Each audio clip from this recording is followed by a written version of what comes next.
Hello बच्चों, ये question आपका mechanical properties of solid chapter से है और बहुत ही इंपॉर्टेंट क्वेश्चन है। मैं इंपॉर्टेंट इसे इसलिए बोल रहा हूँ क्योंकि इसी टाइप के क्वेश्चंस आपके कॉम्पिटिटिव एग्जाम में पूछे जाते हैं, लाइक नीट आईआईटी में पूछे जाते हैं। ठीक है, अब देखो बच्चों, क्वेश्चन को बड़े ध्यान से देखना क्योंकि इस क्वेश्चन से रिलेटेड एक्सप्लेनेशन आपको यूट्यूब में नहीं मिलने वाला।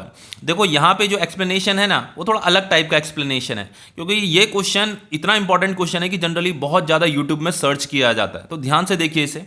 देखो यहाँ पे क्या कह रहा है, the average depth of Indian ocean is about 3000 metre. ठीक है, तो जो इंडियन ओशन होते हैं वहाँ की जो गहराई होती है ऑलमोस्ट इतनी होती है, 3000 मीटर होती है। पूछ रहा है हमसे calculate the fractional compression delta V upon V of water at the bottom of the ocean. देखो हमें यहां पे क्या बताना है, ये फ्रैक्शनल कंप्रेशन ऑफ वाटर बताना है। इसका मतलब ये है बच्चों, देखो कंप्रेशन का मतलब क्या होता है, कंप्रेशन का मतलब ये होता है बच्चों, जो हमारा जो वाटर होता है ना, वाटर के अंदर इलास्टिक बिहेवियर भी होता है, मतलब उसके अंदर एक इलास्टिक प्रॉपर्टी भी होती है जिसकी वजह से वो कंप्रेस होने लग जाता है।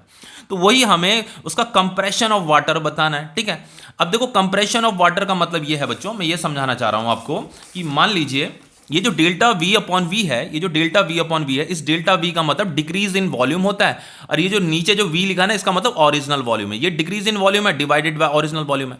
तो यही हमें फाइंड करना है। अब इसका मतलब क्या होता है वो मैं समझा देता हूं आपको। देखो होता क्या है, मैंने क्या कहा आपको बच्चों कि वाटर के अंदर एक इलास्टिक बिहेवियर होता है। ठीक है, अब देखो हो क्या रहा है, मान लो ये एक कंटेनर है, ये कंटेनर है और इस कंटेनर के अंदर मैंने जो है कुछ पानी वाटर फिल कर दिया। ठीक है, ये वाटर मैंने भर दिया।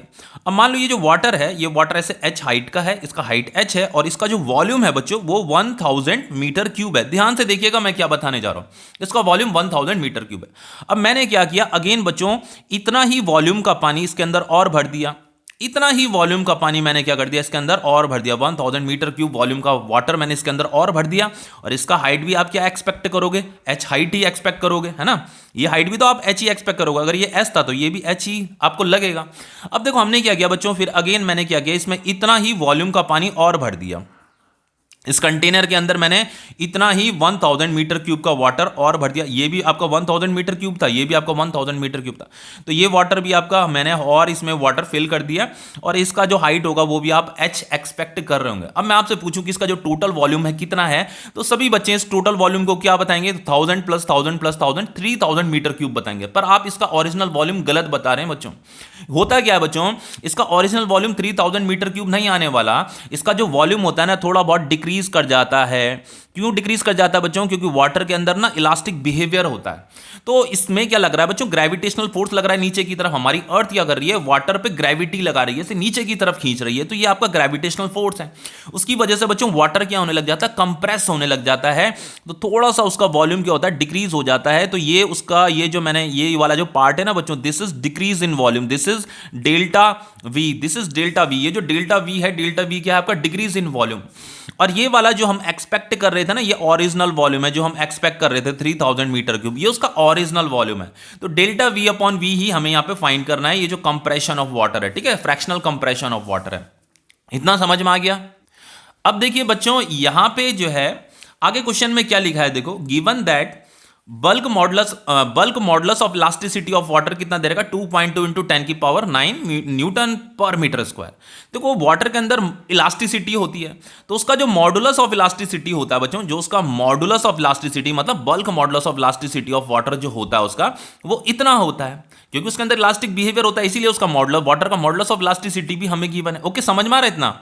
तो बच्चों जो बल्क मॉडुलस ऑफ इलास्टिसिटी होता है उसे B से डिनोट किया जाता है। तो इसका जो फॉर्मूला होता है, मॉडुलस ऑफ इलास्टिसिटी का जो फॉर्मूला होता है वो होता है आपका स्ट्रेस डिवाइडेड बाय स्ट्रेन होता है। ठीक है, स्ट्रेस डिवाइडेड बाय स्ट्रेन होता है। ठीक है, इतना समझ में आ रहा है। अब देखो बच्चों, स्ट्रेस क्या होता है आपका, स्ट्रेस होता है फोर्स डिवाइडेड बाय एरिया। और ये स्ट्रेन क्या होगा बच्चों, ये जो आपका डेल्टा वी अपॉन वी दे रखा है ना, यही आपका स्ट्रेन है, यही आपका स्ट्रेन है। इसे स्ट्रेन भी बोला जाता है, इसे आपका फ्रैक्शनल कंप्रेशन ऑफ वाटर भी बोला जाएगा, इसे स्ट्रेन भी बोला जाएगा, क्योंकि बच्चों इसका वॉल्यूम क्या हो रहा है, डिक्रीज हो रहा है। तो वो जो डिक्रीज हो रहा है वो किस रेट पे डिक्रीज हो रहा है। ठीक है, तो ये जब हम उसे ओरिजिनल वॉल्यूम के साथ कंपेयर करते हैं तो हमें ये फ्रैक्शनल कंप्रेशन का पता चलता है। इसी डेल्टा वी मतलब देखो बच्चों, जो आपका स्ट्रेन होता है ना, जो आपका स्ट्रेन होता है उसका मतलब होता है change in dimension divided by original dimension. तो उसका ओरिजिनल डायमेंशन मतलब जो ओरिजिनल वॉल्यूम था, चेंज इन डायमेंशन मतलब जो भी उसका वॉल्यूम डिक्रीज हुआ होगा। तो यही आपका क्या होता है, स्ट्रेन होता है। नाउ हमें ये जो डेल्टा वी अपॉन वी है ये हमें फाइंड करना है। Delta V upon V is equal to क्या हो जाएगा बच्चों, ये F upon A divided by B हो जाएगा। ठीक है, इतना समझ में आया।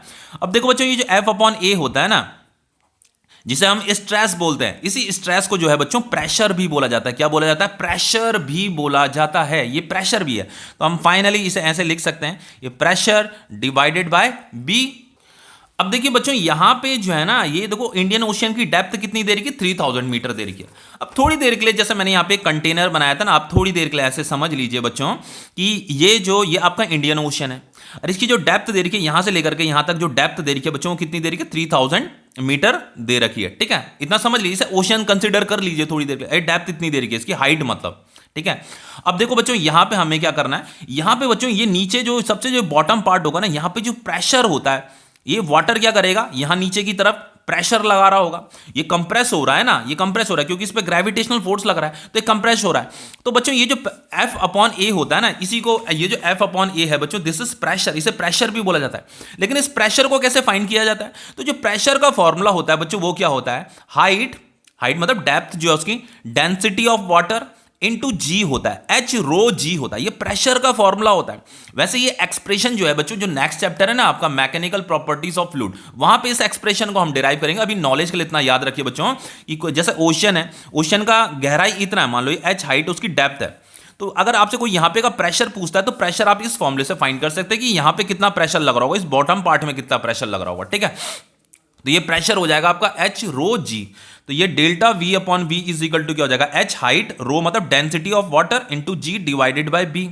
अब देखो बच्चों, यहां पे क्या है, delta V upon V is equal to क्या हो जाएगा? हाइट कितनी दे रही है बच्चों? 3000 मीटर दे रही है हाइट, उसकी मतलब डेप्थ ये 3000 दे रही है। डेंसिटी ऑफ वाटर कितना होता है बच्चों? डेंसिटी ऑफ वाटर हमेशा, ये वैल्यू तो आपको याद होनी चाहिए। डेंसिटी ऑफ वाटर ये जनरल नॉलेज का क्वेश्चन है, ये होता है आपका 1000 kg पर मीटर क्यूब होता है। ठीक है, तो यहां पे जो डेंसिटी होती है बच्चों, ये होता है आपका 1000 kg पर मीटर क्यूब होता है। ठीक है, तो ये वैल्यू यहां पे आ गई।